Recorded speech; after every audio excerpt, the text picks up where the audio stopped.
Hello there, welcome back.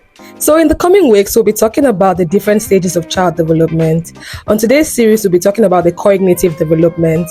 And if you look at the title of this video, it is how to stimulate the intelligence of your child from infancy. And there is no magical or no rocket science way on how to do this, friends. I want to re-stress this because a lot of times parents think that there is some external factor or there's some magical thing that they need to do to get their child to be smart or to be super intelligent. On this particular episode, I'll be breaking down how you can increase the intelligence of your child from infancy and the role that you have to play as a parent.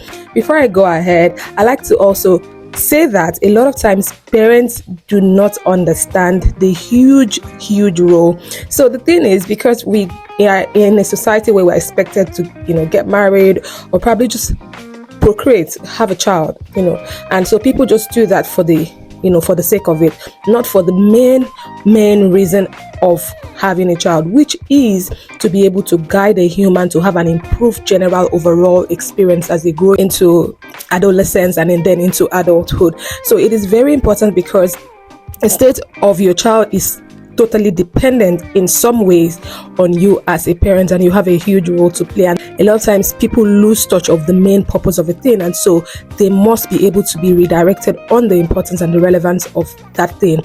And so at McEard, we focus on generating and providing the support network and support system that is relevant to promote a mother and a father's mental health as they transition into parenting and into caring for their children, because what you don't have, you cannot give. This is why I'm going to stress this on this video, because a lot of times parents don't know.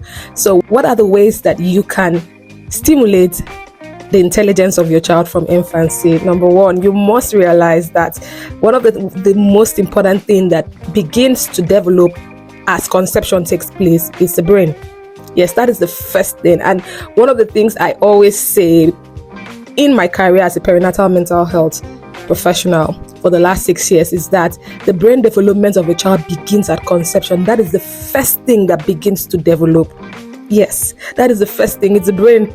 So you must, as a parent or as a mother who's pregnant, begin to nurture that knowledge. And by nurturing that knowledge, you must eat right? You must be able to eat the right meals that helps you have a healthy pregnancy, so you don't have a risk of preterm or complications that are related to pregnancy. Or it doesn't really mean that this has like a huge impact. However, it plays a role. So you must eat healthy meals. That is why if you look at most of our products at McEard Cares, we have products that promote your mental health, of course, like resources. We also have meal plan books that mothers can look into and choose a variety of healthy meals for their journey of pregnancy and postpartum, and then of course when they eventually have a baby. Now, it is important for parents to know this because you must understand the role that nutrition plays in stimulating a healthy brain development for your child. So you must eat right. So take care of yourself first, and in turn to reflect back on the brain of your child. So it kind of puts up your child for, it's kind of the foundation, because I say this, it is the foundation that the other materials of the house that will be used to build the house. So your foundation has to be strong.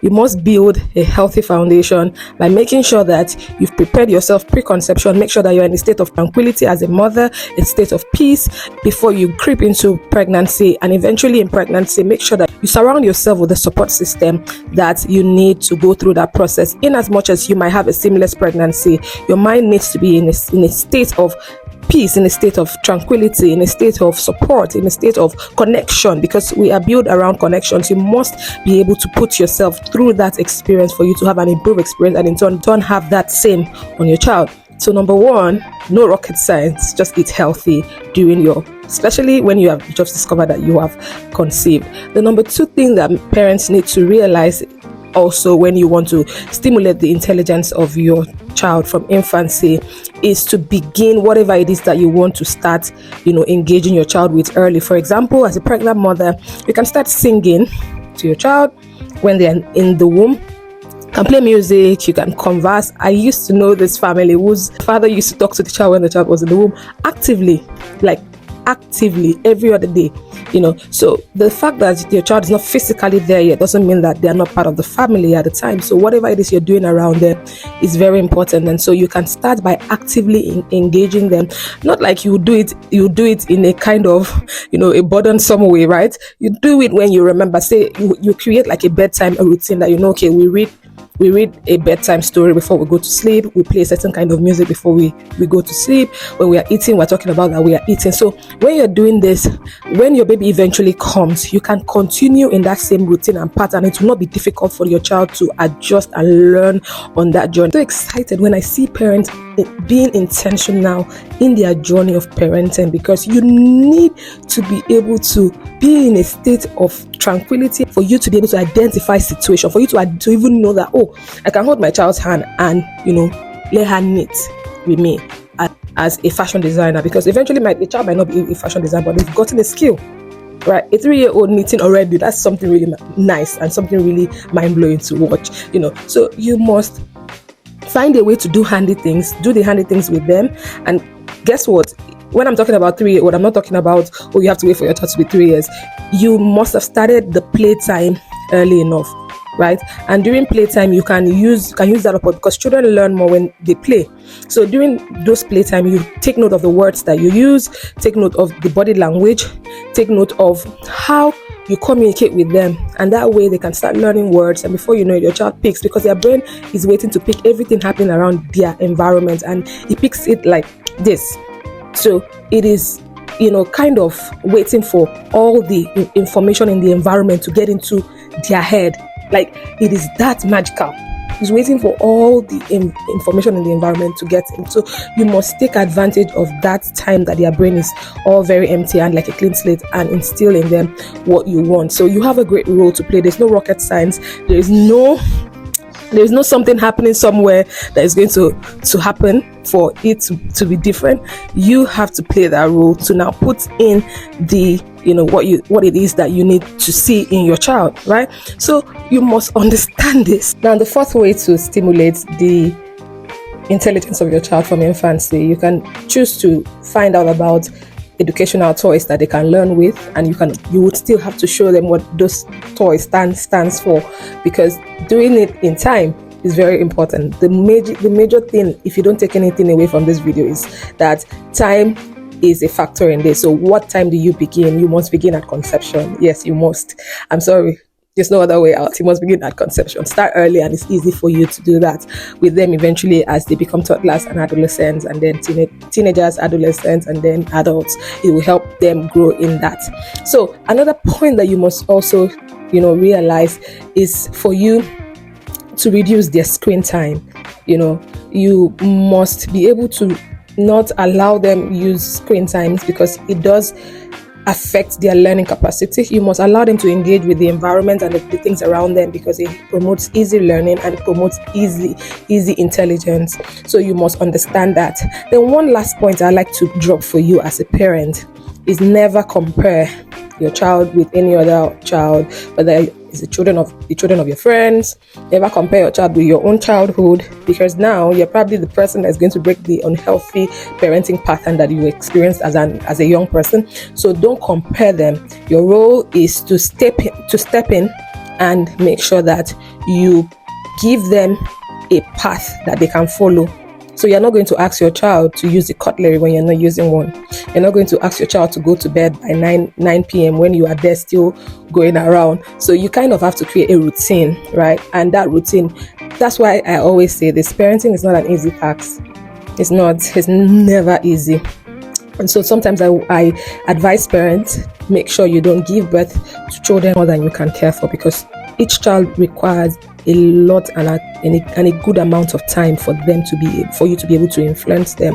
And so if you have so many of them, you might not be able to effectively be there for them to provide them with the needs that they need at a time. And they are unique, different needs. That's the challenge, because each child comes with unique, different needs. And so if you have a lot of, let's say if you have 6 children, would you be able to manage their unique needs and meet them at each time that they need it? I don't think it's really effectively possible. Our parents did it, but I don't think that it was a fabulous thing to do.